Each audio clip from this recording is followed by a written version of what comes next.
Hello and welcome. My name is Alison Yates and I'm one of the festival producers for Red Line, brought to you by South Dublin Libraries and Arts. Popular fiction is continually one of the best-selling genres out there, and Irish popular fiction writers are leading the way. It gives me great pleasure to hand you over now to award-winning fiction writers Ciara Geraghty, Carmel Harrington and Zoe Miller, in conversation with Sam Blake and their event Hold Me, Thrill Me, Kiss Me, Kill Me.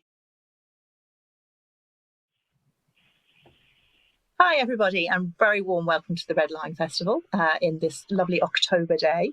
I am joined by some amazing writers here who I'm going to introduce you to in just one second.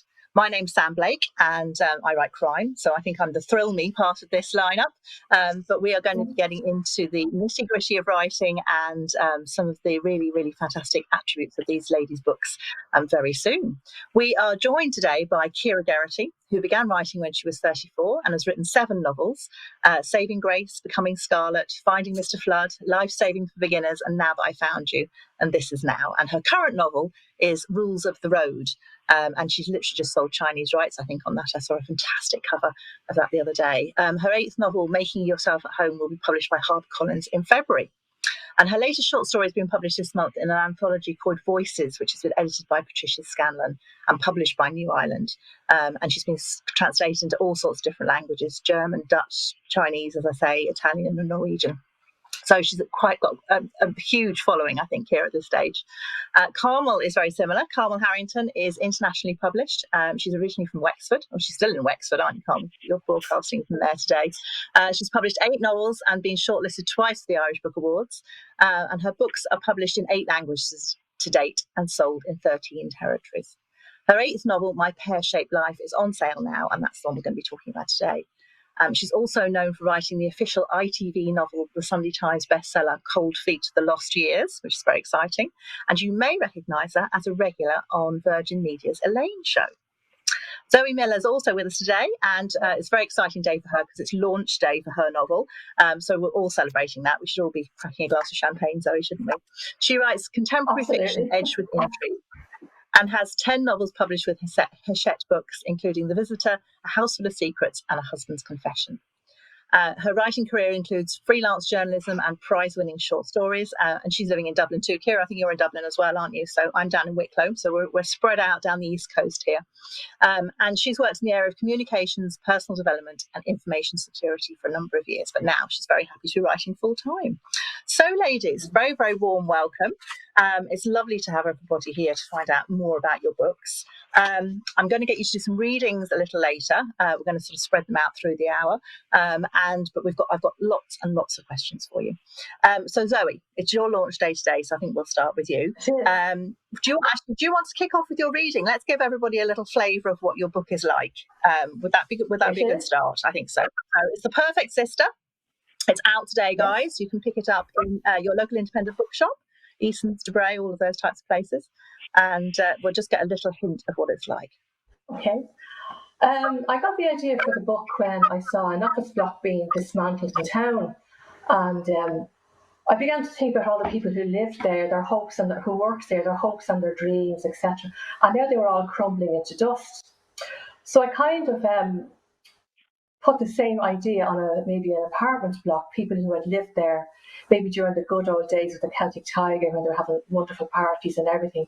And now, again, the demolition is happening to the building, and there's kind of something in the basement that nobody should really find.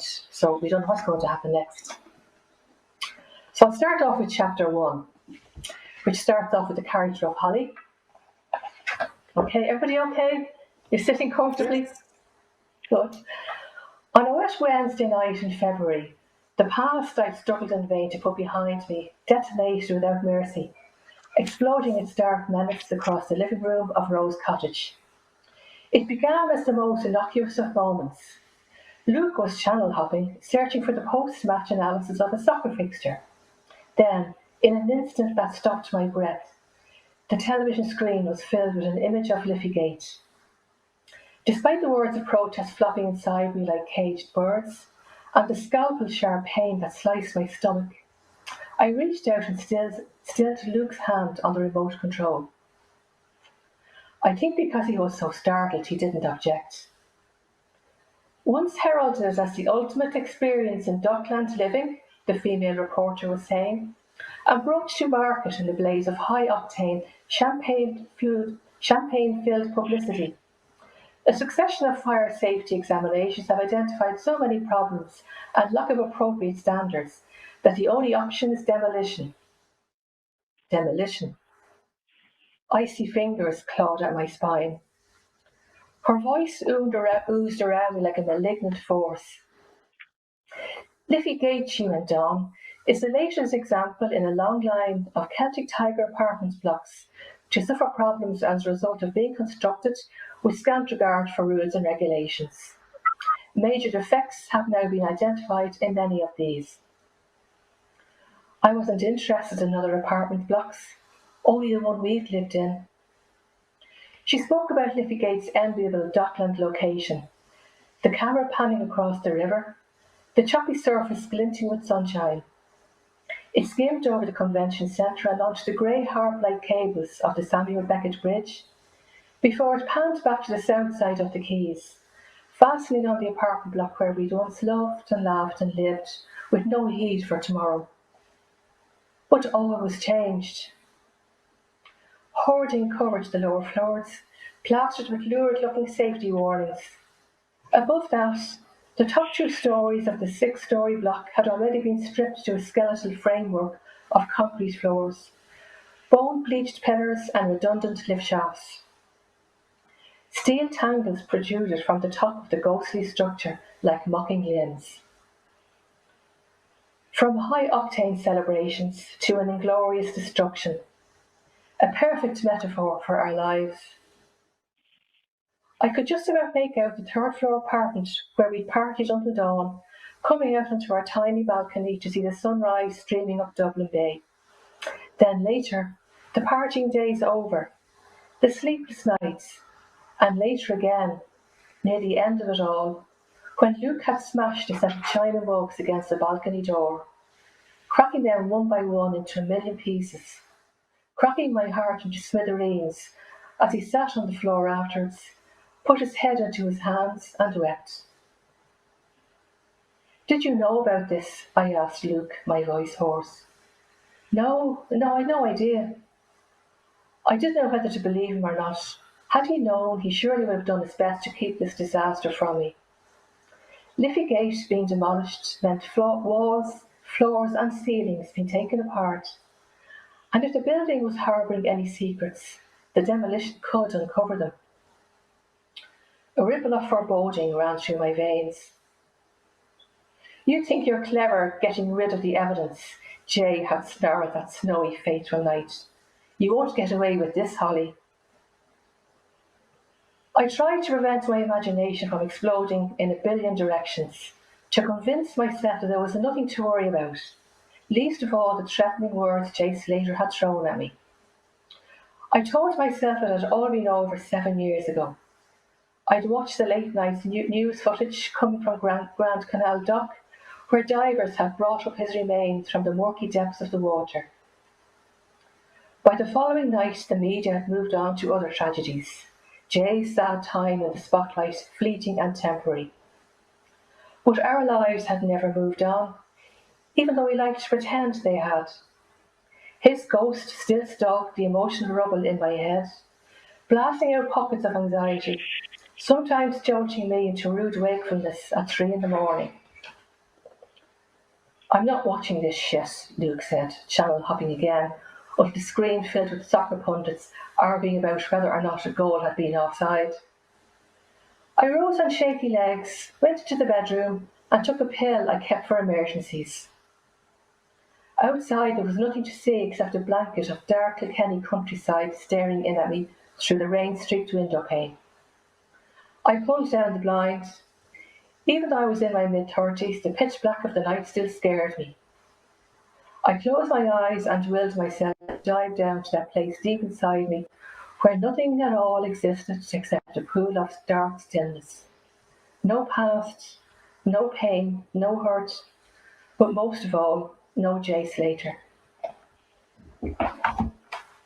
Oh, it's exciting. It's a brilliant dramatic opening to a book. I do like a good opening. And the book is about Alice and Holly. That was Holly that we were hearing from there. It is, yeah, it was, yeah, yeah. Her fear about the building being brought down. But they're an interesting couple, aren't they? Because they're sisters, but there's 6 years between them. So just tell us a little bit about developing those characters. Yeah, I had the idea for the book, and I actually started off with the idea of Holly first. And when I was actually writing the story, I kind of wrote it out of sequence because I decided I'd write Holly's earlier part first. And the book kind of switches between Holly's life, say, go back to 2005, when she was a student on a J1 visa in America, and the world was opening up for her and everything was there for her. The two sisters were brought up completely differently. There's 6 years between them, as you say, and before Holly was born, her father walked out of the door. At that point in time, Alice was 6 years old, and she missed her father dreadfully, but Holly never knew him. But Holly then was kind of wrapped in cotton wool by her mother and her older sister Alice, and she was brought up thinking that everything was hers for the taking. She came to, I suppose, work at a time when careers were there. There was the Celtic Tiger was riding high, and she felt that life could be anything she wanted. So I kind of traced her story from the time she was a student in a J1 visa up to where she is today. And then mirrored with this, I actually, I suppose, I interweaved her story then with the story of Alice, who was living a completely different life altogether. Whereas Holly was younger, a little spoiled, cushioned by the love of her mother and Alice was no such thing. She was the older sister. She lives in Sandymount. She works in the library, which is a safe job. She's practical. She's hardworking. She has no time for dreams because her father was a dreamer. And she kind of broke her heart when he walked out of the house one morning. And even to this day, she puts daffodils on a vase every February, hoping they might bring him home again, because he loved the sight of the daffodils. And she keeps his hall door key in a part of her purse. She said she was 6 when he left, and she missed him dreadfully. And she kind of was a second mother to Holly. She wrapped her up in cotton wool. She was kind of overprotective, really. And I suppose the problems start to happen then when Alice meets Luke and begins to date Luke. And then she begins to kind of trust her elder sister aside. And she begins to resent, I suppose, the protectiveness that Alice is showing her. So Alice is hurt by this. And Alice actually becomes very resentful that Holly's making a whole new life for herself in the exciting Liffey Gate. So Alice ends up doing something quite out of character. She marries Ronan, and that's her trail right into the danger zone, but that ends up in disaster. And now she's living back home with her daughter Chloe. She just wants to live a quiet life until her divorce from Ronan comes through. But then everything is going to change with the two sisters. Alice meets it's great. The dynamic, and then sorry, go on. Sorry, the dynamic between the two is very interesting, isn't it? And I think it's a dynamic between women, which is something which is sort of a continuum between all your books. Ciara, you've got Terry and Iris in your book, haven't you? I do, yes. You can see it. And you've got a really interesting dynamic between these two. They're very, very close friends. So where Zoe has sisters, tell us a little bit about Terry. Terry is a really interesting character because she's obsessed with cleanliness, isn't she, and washing instructions. So tell us a little bit about them, and then I might get you to do a little reading so we can get a flavour of it. I will. First of all, I want to say a huge congratulations to Zoe Miller for the launch of The Perfect Sister today. It's really hard times to be launching a book. And I know, Carmel, you launched one right at the beginning of lockdown. Well done on that timing. So I just want to say, I know it's really hard, and we're with you. And I just hope that everybody buys it and that it's a massive success, and very well done. Yeah, Thank you. I wrote Rules of the Road, and I have two. It features two female characters. I wanted to write about the dynamics in a female friendship relationship, the power dynamics, the struggles, the love, the support. I have a lot of those kinds of relationships in my life with other very strong and fantastic women, and it makes a massive difference to me. And I really wanted to celebrate the joy of a relationship like that. And I wanted to take two very, very different women, which I have in Iris and Terry. Iris is a real go-getter. She is a very strong woman. She's very forthright. When she's on your side, all is good. If she is not on your side, then beware, because bad things are going to happen to you. Iris knows what she wants, and she just goes and grabs it and gets it and makes things happen. Terry is so very, very different. And I loved the idea of these two women who were incredibly fantastic friends, being so different. Terry is really, the story is all Terry's, because while the plot is completely driven by Iris's decision, she's got MS, she's going to travel to Switzerland to end her life with dignity in a clinic there. So Iris's life is really all mapped out because she's decided what's going to happen. It's Terry's life that needs a bit of an overhaul. Terry is a facilitator of other people. She makes sure everybody else is happy, and when everybody else is happy, Terry is happy. But is Terry really happy? Has she ever really asked herself what is it that she wants from life? I think lots of people never ask themselves that question. They just plod on, and routine keeps them sort of trapped in their rut. And it's only when Terry steps away from her life, which she does in this novel because she chases after Iris in a bid to change her mind, that she's able to see with some perspective and with that distance that the journey gives her, that perhaps all is not as well as she might have hoped. She is a stay-at-home mother to two daughters who no longer live at home. She is a wife to Brendan, and really she realizes that her and Brendan haven't had a decent conversation in years. They've just really lived in the same house and share the same remote control. So it's this perspective that dawns on Terry throughout the journey, which takes us from Dublin over to London, across the Channel into France, and down through France into Switzerland, ending in Zurich. So that's the main thrust of the story. Oh, it's an exciting road trip book. Ciara, would you give us a little reading so people can get a sense of how the book sounds? Sure, great. I'd be delighted to. I'm just going to read a couple of pages at the very beginning of the book. Excellent. It's great to get a hook. It's great for everybody to be able to hear and get the hook from the start. Chapter 1. Iris Armstrong is missing. That is to say, she is not where she is supposed to be. I am trying not to worry. After all, Iris is a grown woman and can take care of herself better than most. It's true to say that I am a worrier. Ask my girls, ask my husband. They'll tell you that I'd worry even if I had nothing to worry about, which is, of course, an exaggeration. Although I suppose it's true to say that if I had nothing to worry about, I might feel that I'd overlooked something. Iris is the type of woman who tells you what she intends to do and then goes ahead and does it. Today is her birthday, her 58th. People see birthdays as an opportunity to tell women they look great for their age, Iris says, when I suggested that we celebrate it. It's true that Iris looks great for her age. I don't say that. Instead, I say, we should celebrate nonetheless. I'll celebrate by doing the swan or the downward-facing dog, something animalistic, said Iris, after she told me about the yoga retreat she had booked herself into. You hate yoga, I said. I thought you'd be delighted. You're always telling me how good yoga is for people with MS. My plan today was to visit Dad, then ring the yoga retreat in Wicklow to let them know that I'm driving down with a birthday cake for Iris. So they'll know it's her birthday.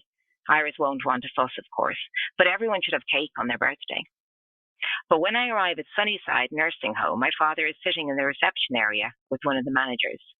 On the floor beside his chair is his old suitcase, perhaps a little shabby around the edges now, but functional all the same. A week, the manager says. That's how long it will take for the exterminators to do what they need to do, apparently. Vermin, he calls them, by which I presume he means rats. Because if it was just mice, he'd say mice, wouldn't he? My father lives in a rat-infested old folks' home where he colours in between the lines and loses at bingo and sings songs and waits for my mother to come back from the shops soon. I can transfer your father to one of our other facilities if you prefer, the manager offers. No, I'll take him, I say. It's the least I can do. I thought I could look after him myself at home, like my mother did for years. I thought I could cope. 6 months I lasted, before I had to put him into Sunnyside. I put Dad's suitcase into the boot beside the birthday cake. I've used blue icing for the sea, grey for the rocks, where I've perched an icing stick figure, which is supposed to be Iris, who swims at High Rock every day of the year, even in November, even in February. She swims like it's July, every day. I think she'll get a kick out of the cake. It took me ages to finish it, much longer than the recipe book suggested. Brendan said it's because I'm too careful. The cake does not look like it's been made by someone who is too careful. There is a precarious slant to it, as if it's been subjected to adverse weather conditions. I love that. I love the detail of the cake and the characters. It's fantastic, isn't it? It's really interesting that you're writing again about another couple, and that Terry has a very interesting relationship with her father in the same way that Zoe's character is there with her flowers. There's a relationship there. I'm going to get to Carmel now because you've got more interesting relationships in yours, Carmel, too. So that was based on your own father, wasn't it? The relationship between Terry and her father, Ciara. Well, certainly the character of Eugene, who is Terry's father, is inspired by my own dad, Don Geraghty, who actually died of dementia 2.5 years ago, nearly 3 years ago now. So writing the character of Eugene was very, very cathartic, I suppose, for me.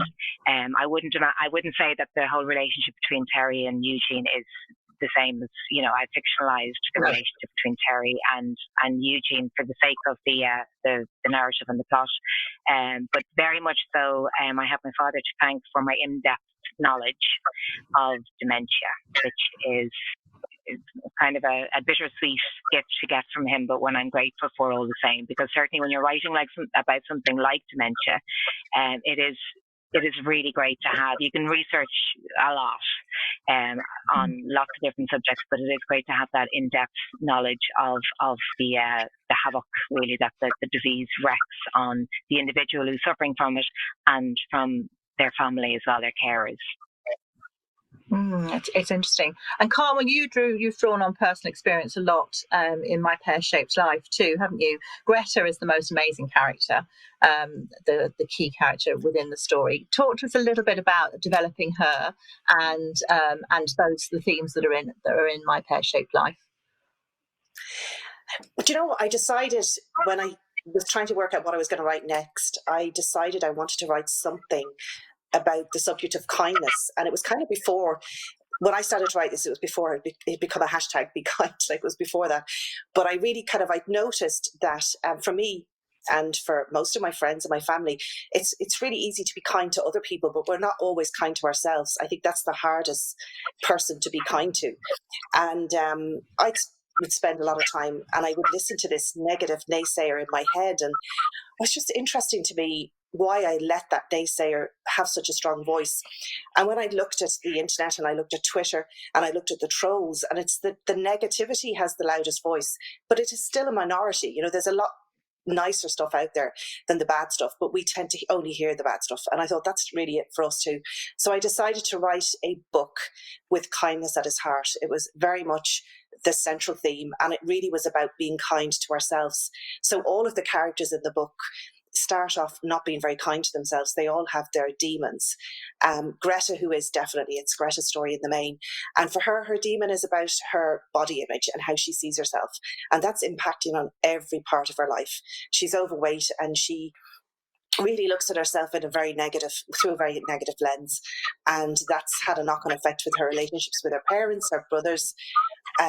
She's no love life, you know what I mean? Because she doesn't believe, if she doesn't love herself, she doesn't believe she's worthy of love with anyone else. And she has this thing in her head that she needs to be the perfect size to allow love into her life, which is really very sad. So everything in her life and her career has nosedived or stalled. So her character was really interesting. And yeah, of course, like I drew on a lot of my own personal experience of, I understand that part of her. We're very different. She's a lot younger than me and we have very different lives, but I understand her. And she kind of felt like a younger sister to me, almost. She's a great character. Yeah, she's a fantastic character. Would you like to give us a little sample of Greta now? Why don't you do your reading now, and then we can hear from my Pear-Shaped Life. Do you know, this is the first time I've actually done a reading from the book. The book came out in April, as you know, but it was locked in a warehouse for months and it didn't actually see a bookshop until June. And anyhow, I didn't do any readings. So it's very weird. So this is the inaugural reading from the book. This is the first time. Oh, exciting. It's my first time, so I better try not to mess it up. You'd normally think after 6 months of a book being out, you'd be well rehearsed, but no, not this. I'm just going to read 2 pages from the start of the book. Greta is an aspiring actress, and what you need to know is she's on her way to London for an audition that she believes has been written for her, because the part is for a curvy woman, and so she believes this part is hers to lose, really. And this is a scene in Dublin Airport at the security gates. A scene I kind of am very familiar with, so this is definitely from personal experience. The alarm went off. The alarm always went off. Greta moved to the left as indicated and looked upwards with embarrassment while the female security guard patted her down. She was mortified by the woman's touch, especially when her hands felt her back. And as always, when she was embarrassed, Greta started to sweat like Donald Trump in a spelling bee. She could feel trickles of water snaking its way down her back, under her boobs, between her legs. And the shower she'd had only a few hours earlier began to feel like a distant memory. She couldn't turn up at her audition looking like a sweaty mess. Greta took a steady and deep breath and willed the perspiration to disappear. She made her way to the ladies' bathroom so that she could freshen up before it was time to board. A full-length mirror ran across the wall at the entrance, which meant it was impossible to miss seeing her reflection. Who was that woman staring back at her? A round face, shiny and patchy with sweat, looked back in horror. Greta walked closer to the reflection to study herself, something she didn't do very often. This morning, when she dressed, she had felt good about her appearance. Her midi print dress in navy and ochre with 3/4-length sleeves felt like the perfect audition dress. It had skimmed over her wobbly bits, paired with her ankle boots. She felt hip and trendy. As the saying went, fake it till you make it. Now all her eyes could see were the 2 dark stains that lay under her armpits.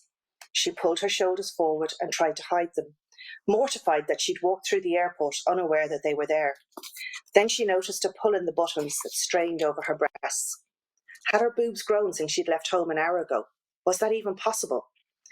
And the print that she thought hid her extra weight now seemed to offer a neon light invitation for all and sundry to look more closely at her imperfections.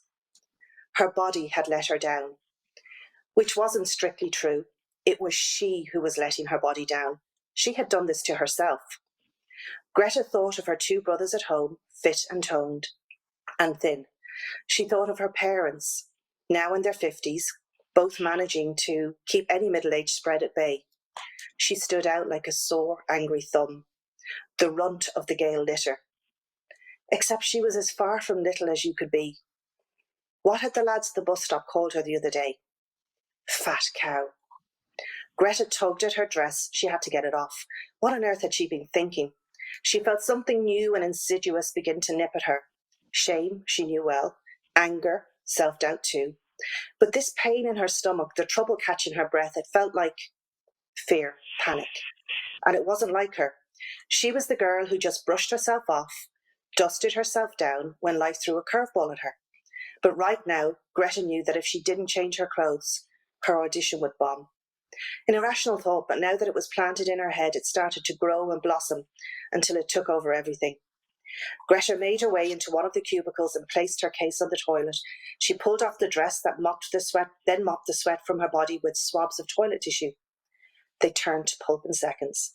She sat down on the toilet, closed her eyes for a moment to let the fresh air from the air conditioning waft over her. When her body temperature regulated back to the normal zone, she doused herself in deodorant once more then changed into her black trousers and her oversized black tunic. They were her staples, her wardrobe of choice, and her planned clothes for tomorrow. As she smoothed down the tunic over her hips, she felt better instantly. Less conspicuous, less her. Greta stuffed the dress alongside her hidden pain into her small case with a stifled sob. Poor Greta. Honestly, that's lovely. I think that gives us a window on her character, doesn't it? When you're developing character, Carmel, how do you go about that? Talk to us a little bit about the sort of finding Greta, if you like. Yeah, well, I start off always with my characters. I have this questionnaire that I've developed over the years because I definitely am character-led. I think writers, some are led by plot, but for me, I start off with a theme. As I mentioned, kindness to ourselves was the theme for this one. And then I knew I wanted to do something around body image. So I knew that, but I didn't know what age Greta was. I didn't know, really what our hopes, dreams, aspirations were. So I've kind of developed this questionnaire that I ask my characters always at the beginning of the writing process. Normally, I only get a couple of answers at the beginning, and then I have to ask them again a few months into the writing. Sorry, I've lost one of my earpods. So this questionnaire is kind of unusual because I know a lot of author questionnaires can sometimes be, what your age, where do you live? And yes, of course, I need to know that, but I'm more interested into getting really deep into their psyche. So I like to ask my characters some more detailed questions. And some of the questions I ask them, do you believe in God? And that's always quite interesting to get an answer on that. And then I ask them some dark stuff, even though I'm not like you, Sam. I'm not writing thrillers, but I do like to ask them the dark stuff. And there's a couple of questions that always are very illuminating to me. And one of them is, which was great for Greta actually, and it was, if you were putting all of the people that you don't like onto a bus and you were able to tip that bus over a cliff, who would you put on the bus? And it's just a really good question to find out who your character doesn't like or has a bit of beef with. So anyhow, for Greta, she said, I put myself on this. And I was like, oh my God, that is just so sad. Like, isn't it? Like this young woman with everything to live for, coming from a really lovely family, like she's a nice family, and she would put herself on the bus. So I realized then that she definitely had suicidal thoughts, and this big smile that she was wearing was really a mask. And the other question then that's really useful, which was really useful for her, was I asked her, if somebody called you in the middle of the night and said that they wanted to bury a body, who would you pick up a shovel for and go running off to help? And I used to, because my brother and my sisters, we always say that. We always say 3 o'clock in the morning, we get a call saying there's a body. We just say, okay, I've got the shovel, no questions asked. Nobody in my family has ever murdered anyone, but you know what I mean? You see what I'm saying? So for her, she answered her Uncle Ray. And it was Uncle Ray, and it was kind of, okay, that was really interesting to me. So her Uncle Ray was the person in her life that she trusted more than anyone else. And that actually opened up his character, because then I started to look at him, and his role actually became a much bigger role in the story as a result. Oh, it's fascinating. I'm really interested in how you develop character and how you plot. So you've got Alice and Holly. We heard about them earlier. Did you get into that level of detail when you started the story? Because obviously you started off with this idea of the tower block falling down or being taken down, and that took you into their lives. Tell us about developing them. I find with me that I was kind of a bare outline of the story. But it's only when I actually start writing about the characters, and I might do some experimental writing at first, and I literally just call it my rough folder. And I would put Alice and Holly maybe together on the page and see how the conversation would go between them, how the dynamic would work out between them. And I would have my own questions that I would ask characters as well, apart from their obvious CV. It would be things like, what keeps them awake at 3 in the morning? And then there wouldn't be a shovel, Carmel, but something similar. What keeps them awake at 3 in the morning? Who's the last person they'd want to have coffee with? What do they have for their breakfast? So it just kind of lifestyle questions more than anything else. What's really behind why they want something, and what's really behind that. I kind of would dig really deep, but only I find as I go through the first half of the story, I often find that it takes me much, much longer, say, to write the first 25,000 words than the last 25,000 words, because you're literally feeling your way into it, and it can take a long time to do that. And you have to give them a chance to breathe, I think. And you might start off maybe just a skeleton of your character, but then as the story progresses, you find out, by throwing them into situations, you find out how they would react or not react. And I think there's a lot to be learned along the way. And I think too, I have to ask myself some questions as well. How do I feel about this, or how do I feel about that? And how would my character feel about it? Like, they're different to me, and they're coming from a completely different approach. So I find it just takes time to get into the story. But generally speaking, I might have to rewrite the first quarter of the book before I write the last quarter, because I've got to know my character so much more. Or sometimes I find, which often happens, the ending I had envisaged can't be an ending, because I say to myself, the character wouldn't actually do that. What I thought they might do, when I got to know them a bit more, I realised it's not an action they would take at all. So then I have to change that around a little bit. But I find it can be fascinating. And I think what's fascinating about it is to come up with different characters all the time and put them into different situations. That's it. I think with standalone books, you're very much creating characters, aren't you? Yeah. A new set of Yes, characters. you are all the That's time. a lot of work. Yeah. Yeah, it's a lot of work. It is really, a lot it's of work, really all right, Sam. It is. And you're Sorry. obviously quite an organic writer, are you, Zoe? Because you're writing your way into the story, and then you're not plotting and planning it out right from the very beginning. I would have a certain amount of it planned out from the very beginning, because you can't really start. I kind of have an idea of the beginning and the middle and the end, and the journey I want to take the person on. Where are they? I like to figure out where they are at the start of the book, and where are they at the end of the book. What has happened to make them change? What have they learned along the way? And again, the ending then might change, as I said, because when I get to know them that bit more, I realise I wouldn't do this at all. I look upon the first draft as maybe putting up the scaffolding of a house, maybe just literally the empty rooms, the doorways, the walls. And then maybe the second draft, that I'm going into furnishing all the different rooms. But I find it very difficult at times to write a first draft, because you're expecting it to come out brilliant from day one, and it doesn't. It just doesn't. The characters can be clunky, they can be awkward. The writing can be clunky and awkward as well. So you kind of have to have a starting point somewhere and tell yourself, look, I'll put this down. Anyway, I see how it works out. I can sift through it afterwards and see, did that work? Is there a better way of doing it? Would the character express themselves better than this? Would they develop a different dynamic with another person, or a different relationship?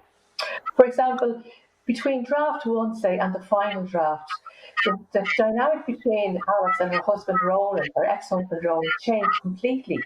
And I kind of actually got to know the two of them that bit better, and put them down on the page and wrote about them. I got into their heads. And that only comes, I suppose, with writing and with practice and with time. I think you do have to give it, even if it means putting things aside and going for a walk, so that you can kind of clear through your head. And I say their dynamic and their relationship changed completely. I had a different ending altogether for the two of them than actually ended up in the book. So I think it's amazing the way things can change. And I think it's the same with people. We don't really know people in the beginning. We only get to know them over time, and maybe what's going on in their life is not really what's going on at all. We have to kind of dig beneath the surface of people's lives to see what's really making it tick. Maybe they're presenting a facade, and we don't know what's going on behind the facade. But it's the same kind of the characters, same with ourselves, I suppose, in our lives, Yeah, it's so interesting, and I think it's that stuff that goes on below the surface that really makes characters work, isn't it? Ciara, for you, are you somebody who plots and plans, or do you develop characters to that level? Do you write your way in? How does it come about for you? I mean, it really depends, like from book to book. So with Rules of the Road, for example, I always knew how it was going to end. I never deviated from that. But like, for example, writing my first novel, Saving Grace, I had the character came to me, like in a dream, But she does arrive fully formed, and that was fantastic, the character of Grace O'Brien. But for ages, like, I kind of just pushed her around on the page for ages. And also, it was my first novel, and nobody knew I was writing a novel. I called it My Secret Life, and it was probably the happiest times of my life. But I didn't really know what to do with her, other than that I knew that she was very, I thought she was a very authentic, real. She felt very real to me. I always know I'm onto a good thing when people say to me, talk about your characters as if they actually exist, because of course they do to me. So it really, really depends. So with Grace O'Brien and Saving Grace, I just sort of pushed her around on the page for months and months, and I wrote her into various scenarios, and I wasn't really quite sure what to do with her. And then I went down to the Listowel Writers Festival, and that was my first time down there. And I went on my own. It was a wonderful experience. And I listened. I went to lots of different events and stuff. And at one of those events, a writer was talking about an incident that had happened in her life when she was young, and I just, like, it's like, you know, it was like a switchboard in my brain. It just all lit up at the one time, and it was, I knew exactly what I was going to do with Grace O'Brien. And I spent the train journey from Kerry, from Killarney back to Dublin, is 4 hours, and I wrote for those 4 hours, and I was like in a fever, and it was one of the best writing experiences, really. I remember it so fondly. And then I was off with my plot, and I had my plot. So it really just depends, you know. I wish there was a formula that I could give to you. I remember a writer saying, you know, the good news is there is no magic, but the bad news is there's no magic, you know. And mostly it's hard graft. But for me, character is king, because once you have the character and it's authentic, then I think the readers will follow the character. You can do whatever. The plot can happen, you know, whatever you decide is going to happen in the plot. The readers will follow you and your writing if your character is somebody that they can get on board with and relate to. Yeah, absolutely. I couldn't agree with you more. I mean, I'm really interested listening to you guys, because I'm a plotter, so I would have a plot very clearly mapped out beforehand. But character is just so important. Without character, you have no plot. So it's fantastic to hear. And Carmel, you're similar too, aren't you? Because you're quite an organic writer as well. How do you start off? Not quite as much anymore, actually. I've become a little bit of a plotter, really. I was always a pantser. I just always kind of just wrote organically, and I let the story take me where it would. And that's fun. And I really kind of identified with what Ciara was saying, because, like, I think those early books that you write almost innocently, and you're not really thinking about writing, and maybe you're just writing because you've a story that you want to tell, and there's something lovely about that.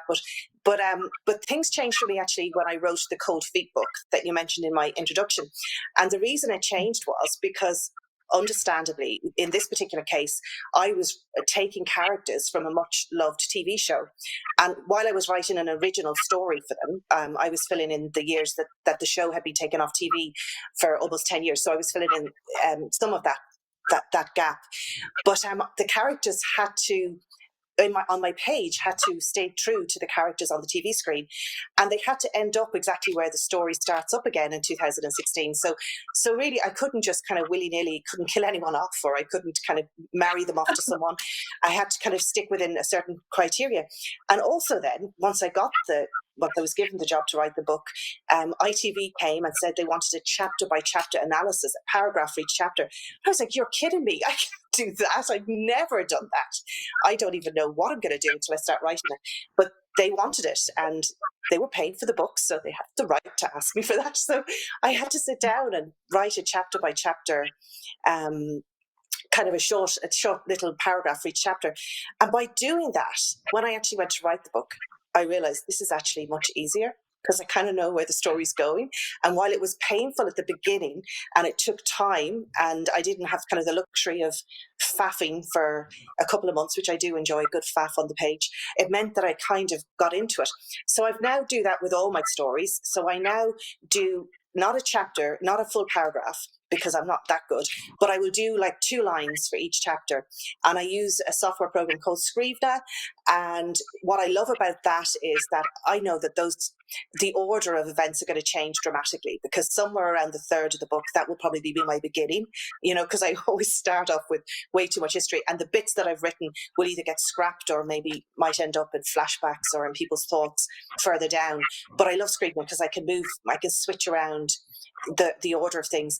And the other thing I love to do, I understood exactly what Zoe was saying when she was talking about how characters really only show their true selves as you get into, maybe 2/3 of the way into your first draft, and that those early chapters you have to change and amend. Well, for me, what I like to do now is I sometimes decide, do you know what? I think the only way I'm going to really understand my character is if I write one of the final scenes, because I know where my character is going to end up. So if I write kind of one of those final scenes and, not quite the end of their journey, but near the end, I will actually expose a lot of truths about them. And then that will help me write the earlier stuff. So I often will pick just certain pivotal moments in my characters' lives, and I'll focus on that, write that scene down, leave it there, and I'll come back to it again. But so as a result, now when I write, I'm a bit of a plotter now, and I can't believe I'm saying that when I'm not a crime writer, because I know you crime writers, Sam, you love your plots, you love your Post-it notes and your Excel spreadsheets. I know, but yeah, I'm a little bit like, I've got all my Post-it notes here, so I'm a bit of a plotter now. Excellent. Good to hear it. Good to hear somebody's out there doing a little bit of plotting. It's really interesting to know that you all have an idea about where you're going and what's happening at the end of the book. So actually, you, in many ways, I think your subconscious mind is probably guiding that plot, isn't it? It's like being that famous quote about the headlights being on. But Zoe, you were saying there you thought you knew where you were going, but you changed the end of the book.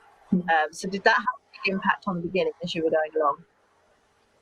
Well, it had an impact all the way through, because I think I was doing the structural edits, then I had quite a lot of work to do on the structural edits. Sometimes I've got them done maybe in 3 weeks. This time it took me about 6 or 7 weeks to do. But the book was all the better for it, and I had help from my editor as well, Joanna Smith, which was great. And but I take what Carmel said there about writing the end scene, because one thing I have learned, if I have an action scene near the end, or maybe a disclosure scene, I think it's really important to write that at the early stages, to make sure that the action I'm building up will lead properly, I suppose, in a consequential way towards that particular scene. I actually got caught before. I landed in a terrible plot hole once when I hadn't worked things out properly, and a bit of information I thought was correct was not correct. It was a bit of research, and I ended up actually going away for a couple of days with my manuscript to try and figure out how I was going to fix this. So I find that now, if I have a pivotal scene to write, maybe towards the end, that will be a very important action scene, that I like to maybe put that down first or sketch that out, so that I make sure I am actually leading towards that, and that it is a feasible thing that would actually happen in the context of the characters and the book. Because there's nothing worse than kind of landing up in the middle of nowhere and trying to pull back maybe 60 or 70,000 words. So you do have to have a certain amount, I suppose, of preparation made within that scaffolding or that skeleton of the book, and then kind of work. So fill the bones then from there out, but kind of know that the bones you're filling are the right ones, or in other words, you're pushing your ladder against the right wall, so to speak. But yes, I did a fair bit of rewriting, because The Perfect Sister, I think I started writing that in June 2018, so it's been a good while reaching the presses. It's taken a while to get there, all right. Oh well, it's nothing's ever wasted, is it? When you're writing, not at all. Nothing is ever wasted. That's something I do. If I put a lot of stuff as well, I kind of save it in another folder just to have, because there has been cases where I took stuff maybe out of my draft, and then I would send it in to my editor, and my editor would say, well, look, I'd like to find out a bit more about this. I say, oh gosh, I actually took that out, so I'll add it back in again. So nothing is ever wasted. No writing, no matter what you do. I think even if you're writing maybe just experimental stuff at the beginning to feel your way into story, that's all part of it. It's informing you in the background, and it's kind of warming up your subconscious as to what the story is about, who these people are about, and more important, I suppose, why their story matters and why you should tell it.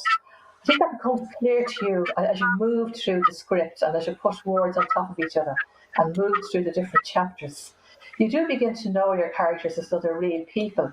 And it can be hard sometimes to say goodbye to them, I think, and send the book off on its journey, because they become very real to you, especially when you're sitting so long on your own, only talking to them maybe, or hearing their voices in your head.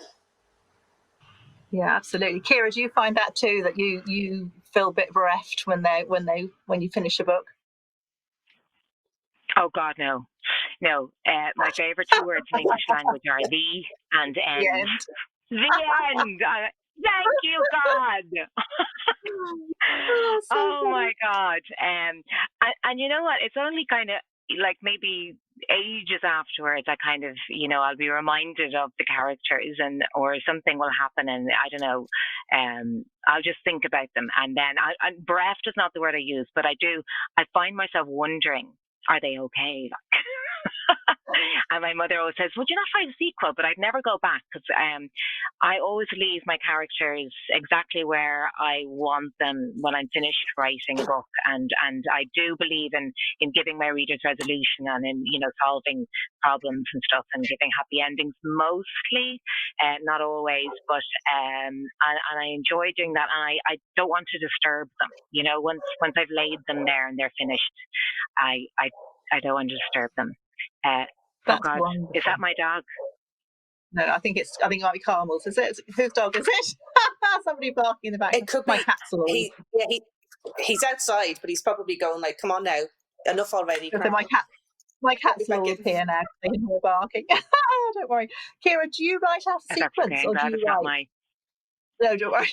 Do you write out a sequence, or do you write in a very linear way? Usually very linear, although I'm taking notes here as I'm listening to Zoe and Carmel, because I'm loving your questionnaire for characters. Excellent. And Zoe, I really like your idea of writing the resolution or the big drama scene at the end at the beginning. That would never have dawned on me to do that. And I actually think, and John Irving always says he writes the end of his books first. But no, I'd be very, and I suppose because I tend to sort of push my characters around, I form the characters and I push them around. It's difficult for me to write in any other way than linear, because I'm writing my way into the story. And for that reason, I have these massive files where I kill my darlings, but instead of just deleting them, never to be heard of again, I put them into a file called deleted. Deleted scenes and deleted characters, and I just place them all in there gently, thinking someday I'll use that, and I never obviously do. But I do agree with Zoe that it's never wasted, because the more you become familiar with your characters, it's like in real life, the more you know somebody, the greater your compassion is, your empathy, the more understanding you get. And it's exactly the same with fictional characters. And so no writing really about them is ever wasted. Yeah, and it's really interesting to hear that you actually all write in a very similar way, but you all write in a different way as well. So you all have the same sort of objectives, and you're using the same type of techniques, but you've developed them sort of your own way. Carmel, give us a window in your writing day. How do you structure your writing? How many words do you get done? How do you have a plan at the start of each day? Okay, I know I don't really want to talk about the C word, but before COVID, it was very different than it is now, I suppose. But what I do, the kids are in school now, which is great. So we'll just take it that the kids are in school. But I write as soon as they go to school, I start. So my day starts at 9 a.m. And I'm very strict about that. This is my job, but it's my full-time job. So I don't kind of sit drinking coffee and reading magazines. I get to my desk by 9 and I write until they come home from school. 2 days a week they go to after school, so 2 days a week I get to write till about 5:30, and I just don't stop other than to get a quick sandwich. I write all the way through. And then 3 days a week, then it's finished at 3, because we have the usual soccer mum stuff and drama and all this stuff you get with an 8 and a 10-year-old. So I'm kind of on duty. Kind of when it's deadlines, all those rules don't apply. Around deadlines, I'll work weekends, I'll work most evenings once they go to sleep. But I have the main thing I like to do is I like to take August off, and I like to take December off every year. And that's really because of the kids. I like to have December off, obviously, for all the usual reasons, because we're still big into, like, Santa's a big part of our lives here in this house. So I just like to enjoy every moment in December, with them, and get everything sorted. And I love Christmas. And then August, obviously, for the same reason, they're on school holidays, and they still are at the point where they kind of need their mom to do stuff with them. But other than that, I would work. I would work solidly throughout the year, and if I have to work weekends, I do.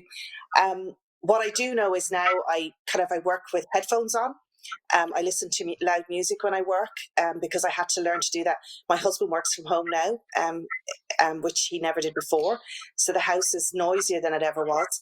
And then when the kids were here, I wrote a book during lockdown. I had to write so I had to change my whole writing, how I wrote when the kids were at home, because I taught them in the mornings, and I'd start in the afternoons and work right through to about 9 o'clock each night. But I'd write with headphones on so that I could drown out the noises of the house, because they have to live and not be silent, because mummy is writing.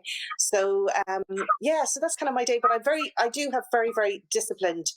I'm quite disciplined, and I know when I get to my office, this is my writing room here I'm in at the minute, and my desk face that library wall that you see behind me, and when I sit down and I look at that kind of inspires me to keep writing. And I see my own books and books of my favorite authors looking at me, and that kind of inspires me to keep going. In relation to targets, you asked, I do have a target every day of 1,500 words.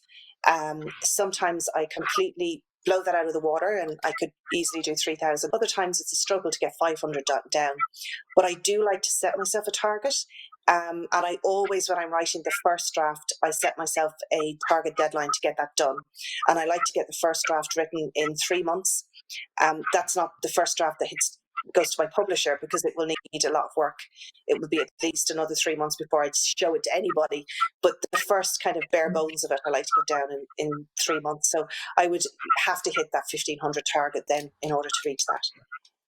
Excellent. And you managed that with Greta and My Shared Pear-Shaped Life. That fell into that same pattern, did it? It did, yeah, it did. And as I said, I wrote a book down during lockdown, really, and I did the same. I got my 1,500 words in every day, and some days I had to do double because just things were crazy, as we all know, and I couldn't do it. I'm pretty quite strict, and I'm started to write a new one now, and I'll have to just not allow myself to get sidetracked by anything. When I finish this today, I'll get to my desk and I'll write as well. I just feel that if you want to write a book, people say to me all the time, and I find it interesting, I don't know how you have the time to do it. And, it comes with sacrifice. If you want to be a writer, and especially if you're, it doesn't matter what's going on in your life. For me, I'm a working mother. So what I have in my life is I have kind of a busy family life. But if you don't have kids, that doesn't mean you're not busy with something else. We all have stuff that's a pull on our time. And I have, parents who live nearby that I like to see. I've got brothers, sisters, friends. So I have all of those things, as well as being a wife and a mother. And there are pulls on my time, but I have to get out of my own way. And I have to say to myself, what's more important to me? And I want to write these. I love to write. So I just literally get out of my own way, sit down, show up. And I think if you can write during the hard times as well as the easy times, that's when you're really an author. And I think that's really the important thing. And I find that when people ask me and say, I'd love to write, but I don't have the time. Well, 10 years ago when I decided I wanted to write, I gave up watching soap operas. You know what I mean? I gave up so much that, you know what I mean? And for me, my spare time is precious. And because I eat into that with writing, I wrote my first book with babies. Like I had 2 under 2 when I was trying to get, to get a book deal and get that sorted, and it was crazy. But I still wrote. I wrote while I was breastfeeding. I wrote while I was my son Nate, I have a dodgy knee, and I swear it's his fault, because I used to have the laptop on my lap, and he was in the rocket hut. He never slept. So he was in the rocket hut. So with my foot, I was rocking him with my foot as I was typing, and my knee is like completely gone. And I swear to God, it's because I wrote a whole book doing that, because he just never slept at night. But anyhow, you have to, if you want to write, I think you have to just show up for yourself and get out of your own way. And that's what I do. So yeah, I'm quite disciplined, I have to say. You need to be. That's great. great to hear. So true. Zoe, are you disciplined when you were writing like The Perfect Sister? Do you have that same type of writing pattern to your day? Yeah, something. I'm more inclined to write in the mornings and kind of take maybe the afternoon or the evening to do other things. I find if I put in maybe 4 to 5 hours of solid writing, I'm kind of spent then and I can't really do much more beyond that. So I kind of get my desk actually at 8 in the morning because I find I'm fresh in the mornings and I get things done. I'm very, very lucky that I have a writing room for myself. There's only myself and my husband here. So I would aim during the first draft, I would aim for getting maybe 1,000 words done a day and maybe 5,000 a week. So that could take me about 20 weeks or so, which is what, maybe 5 months to put it together. But then that goes out the window when it comes maybe to if you're on a short deadline for edits or when it comes to the deadline for submission of the book. I will be working maybe evenings and weekends as well. I try to take Sundays off. I'm just about to take a month off now because it has been very, very busy for the last couple of years. But I'm just about to take a whole month off to be just catching up on loads of reading, very, very little writing. I've just finished actually sending in the script for the next book. So there's been a lot going on at the moment, besides the pandemic as well. That I found it difficult actually in the beginning to put my head into my laptop with what was going on around me. So I changed my writing routine. I tended to let myself do my worrying in the morning, if that makes sense. And kind of got fed up worrying then after a while. So I say to myself, look, I might as well get a bit of work done. And I usually listen to music when I'm starting off on my first draft in particular because it kind of breaks through the channel or something. And what I did some afternoons was I actually listened to the radio instead. There was a pleasant, like easy listening channel maybe, and it just kind of distracted my mind about what was going on in the real world. Just to kind of give me the permission to go into my imaginary worlds. And but I think, as Carmen said, it is a job. You can't say have writer's block. You don't hear plumbers if they have a job just say they have plumber's block. So you just have to get them on and push one word on down after another and just keep going because it builds up like a wall then. And then once you have a first draft down, you have something to work on. When I worked full time, I had to be very, very disciplined. But it's only so long, I gave up the television, the soap operas, everything. And I used to have to work in the evenings for a couple of hours after I came home from a busy job and a stressful commute. But you can only do that for so long before you get burnt out. So I was really glad.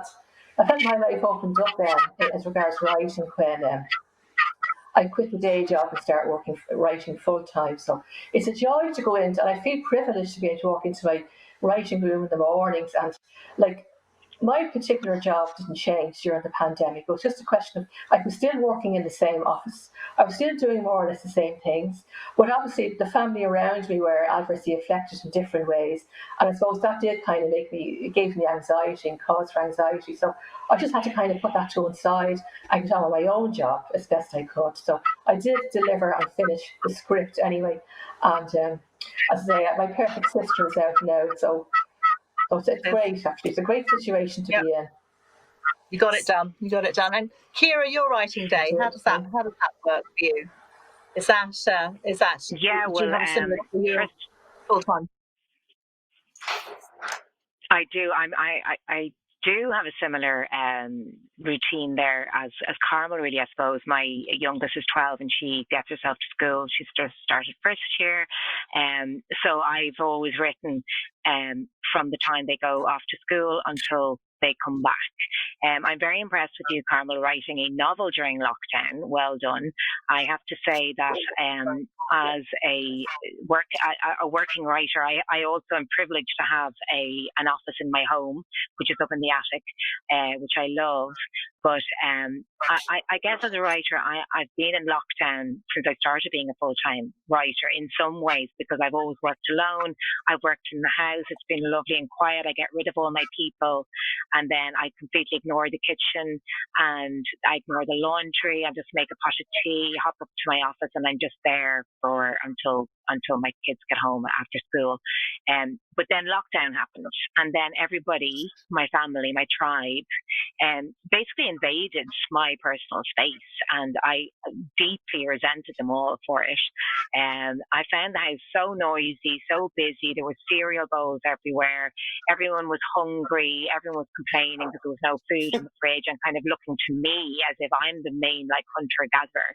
And I found that really, really hard, So I did find it very difficult to work at the beginning of lockdown. But then, as Zoe says, you do reach a point where you have to cop onto yourself a bit. This is my job.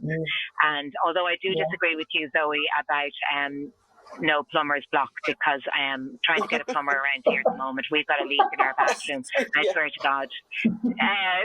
They definitely have plumber's block. That is an actual thing. But anyway, I did have to, as Carmel says, get out of my own way a bit and say, right, stop being so precious. Hop up to your office. Just pretend nobody's here. Close the door. I do actually have a door at the bottom of the stairs I can close. There is, in fact, even a key in it. And just show up at the desk, and I did that. I started doing that, and really, even though the first few days I'd be just sitting there looking at the blank screen going, I have nothing, COVID has killed my creativity. But of course that's not true. That's just me being precious. And it hasn't killed my creativity, and I am now working on a new novel, I'm delighted to say, because there's always that fear when you finish a novel that maybe that's it. Maybe we're all given, granted a certain amount of creativity in your life and a certain amount of novels, and maybe once, and the way you feel so wrung out as well after you've written a novel, because it is a bit of a marathon, and it's taken you so long, it's taken a lot out of you. So it's gorgeous then when you see the creativity coffers filling up again, and then it's a joy and a pleasure to go to work. So I'm in that stage of writing when you're really excited. It's like being in a new relationship. It's like falling in love when you're really excited with a new idea and you've got a new character and you think, oh my God, I just want to spend all my time with this character, and isn't everything she does so amazing and she's so interesting. Oh my God, look at her, she's so gorgeous. And then you reach about the 20,000 word mark, and then I always say that's the kind of the top of the roller coaster for me, because that's when you have to really get your seat and get your butt in that seat, fasten yourself in, because you're in, 20,000 words. There's no real going back from that. So then you're invested, and then you have to keep on going to the bitter end. Oh, it sounds fantastic. No, that's a really great place actually to bring us nearly to the end. It's not a bitter end at all. It's a fantastic end. But I want to just ask you very quickly, ladies, your tips for anybody who wants to write. Carmel, we'll start with you. Just one quick tip. One quick tip. Write every day, because really writing is like any other muscle. If you look to whoever is your favorite sports star, they train every day. If you look at Serena Williams, she plays tennis every day, and that's why she's one of the top female tennis players in the world. So write every day, and you will find that your voice will get stronger. You will discover voices, and practice makes perfect. So I would say write every day, even if it's only 50 words. Sit down at that desk, get out of your own way, and write. And that's very, very good advice. Zoe, have you got anything? What's your top tip? Yes, I agree with what Carmel has just said, and I'll just kind of move on a little bit from that. Don't be phased with the prospect that the book is going to take 90,000 or 100,000 words. I think one of the most important pieces of advice I was told years ago that kept me going was, all you have to do is write one word at a time. One word at a time. And think of it like a wall. It's like a block going on a wall. If you just keep doing one word at a time, in no time at all, that wall will have been built. Just, easy enough, one at a time. And before you realise it, you would have your 90,000 or your 100,000 words written. But don't be phased. Don't let that put you off the beginning. Just take a little bit every day. And maybe set yourself maybe a target of 500 words, even if that's doable for you. And again, one word at a time. And before you realise it, your wall has been built. Excellent. Very good advice. Ciara, for you, one top tip? Yeah, I definitely say don't worry about the publishing business, about getting published at all. I would not trouble your mind at all with any of that. I remember being at a talk in my very early days before I'd gotten a novel published, and Colm Tobin was there. with Melissa Markle, I think it was. They were in the Baldoyle Public Library giving a talk. At Christmas time, we had mulled wine and mince pies. It was a gorgeous event back in the olden days. We could do that. And Colin Tobin said, enjoy writing your first novel, because once you get published, it's all downhill from there. And at the time, I just thought, I was kind of appalled by that. What does he mean? I mean, it's all about getting published, isn't it? But really, so true. And so do not worry about your publishing deal or how many zeros are going to be at the end of your advance. Check, very few, let me tell you. And just enjoy the journey. I hate that word journey, but the actual writing of your novel, because as I say, that was one of definitely the happiest times of my life, when it was my secret life and nobody knew I was writing a novel, and I was just writing for the pure joy of it, obviously hoping that I would get published, but really just being mostly concerned with the writing of it. And I'd say, just do that. Don't worry about who's going to read it. Write it if nobody's ever going to read it. You're in a cave and you're in the dark, you're by yourself with your characters, and don't worry about the rest of the world at all, ever.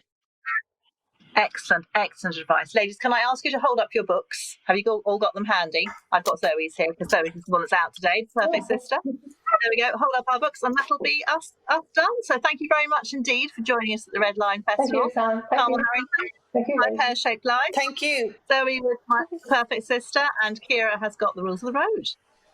There we go. Thank you very much indeed.